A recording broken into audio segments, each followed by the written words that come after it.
လက်ရှိတိုက်ပွဲတွေမှာတက်စကန်တွေကနေပြီးတော့ခုခံစစ်ဆင်နွှဲနေရတဲ့တိုက်ပွဲတွေရဲ့ရလဒ်ကိုလေကြောင်းက drone တွေရဲ့အသုံးပြုနိုင်စွမ်းစိုးမိုးထားနိုင်မှုကဘာကြောင့်ဆုံးဖြတ်ပေးနေရတယ်လဲဆိုတာရှင်းပြပေးသွားပါမယ်။ဒီနေ့ခေတ်ကမ္ဘာစစ်မျက်နှာပြင်တွေကိုလေ့လာကြည့်မယ်ဆိုရင်ဒေါက်စုနှစ်ပေါင်းများစွာကကျင့်သုံးလာခဲ့တဲ့ကရုတ်ချင်းတူခုခံစစ်ပုံစံမျိုးကအခြေခံကြပြောင်းလဲသွားပြီဖြစ်တာကိုတွေ့ရမှာဖြစ်ပါတယ်။ဟိုးရင်ကခိုင်ခန့်တဲ့ကရုတ်ချင်းတွေနဲ့ဘန်ကာရီယာ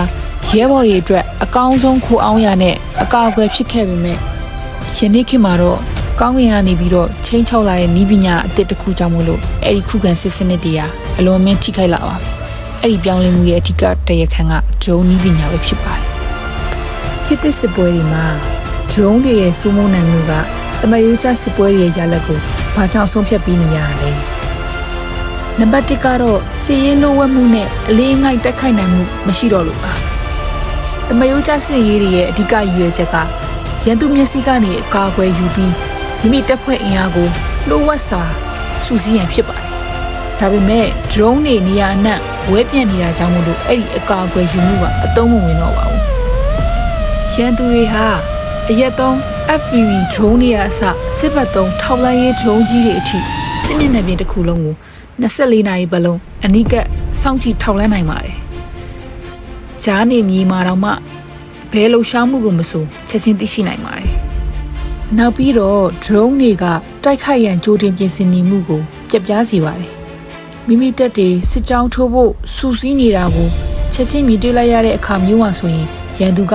အချိန်မီအင်အားဖြည့်တင်းနိုင်ခြင်းဒါမှမဟုတ်စူးစီးထားတဲ့နေရာကိုကြိုတင်လက်နက်ကြီးနဲ့ပစ်ခတ်နိုင်တာတွေကြောင့်မို့လို့အလေးငိုက်တိုက်ခိုက်မဲ့အစီအစဉ်တွေပြပြသွားနိုင်ပါတယ်။နောက်ပြီးတော့ drone တွေကတိကျတင်ချတဲ့လက်နက်ကြီးပစ်ခတ်မှုကိုကူညီပေးနိုင်ပါတယ်။အရင်တော့ကတမရွေးကျစစ်ပွဲတွေကအမြောင်းတဲ့လက်နက်ကြီးတွေရဲ့ပြအားပေါ်အလွန်မင်းမိခိုကြပါတယ်။ drone တွေမပေါ်ခင်ကစစ်မြေပြင်ကင်းတောက်တွေက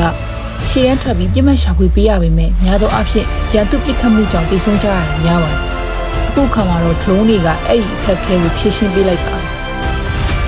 drone တွေကကောင်းကင်ကနေပြီးတော့ပြစ်မှတ်ကိုဓာတ်ရိုက်ကြည့်ရှုပေးနေတာကြောင့်မို့လို့လက်နက်ကြီးတပ်ဖွဲ့ကပြစ်ခတ်ပြီးတဲ့နောက်မှာကြီးကြားတဲ့နေရာကို drone တွေကနေတစ်ဆင့်ချက်ချင်းတီးပြီးပြစ်မှတ်ကိုအချိန်နဲ့တပြေးညီတိကျစွာပြန်လည်ချိန်ပြီးပြစ်ခတ်နိုင်ပါတယ်။အဲဒါကြောင့်မို့လို့ပထမဆုံးဖြစ်တဲ့ကြီးကားတော်မှာပြစ်မှတ်ကိုတက်ထိမှန်နိုင်တာဖြစ်ပါတယ်။နောက်ပြီးတော့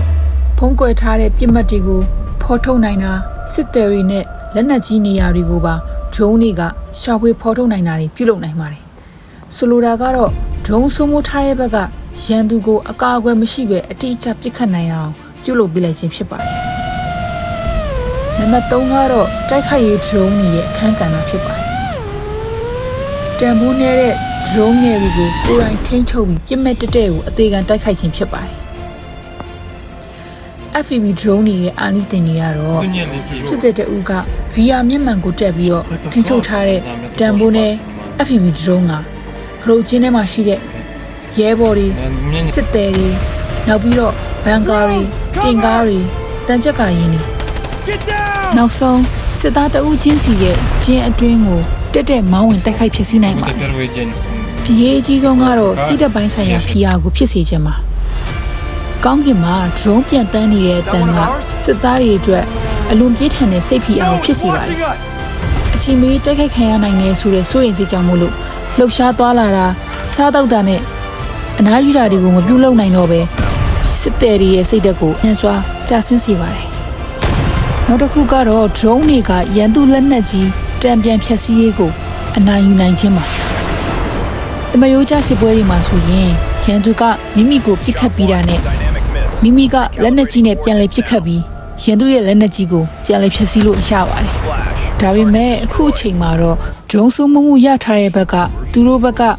လက်နက်ကြီးတွေအမြောက်မော်တာတွေကိုရန်သူမမြင်နိုင်အောင်လုံခြုံစွာဖုံးကွယ်ထားနိုင်ပါတယ်။အဲ့လိုအချိန်မှာရန်သူကပြန်လည်ပစ်ခတ်တဲ့အခါမှာ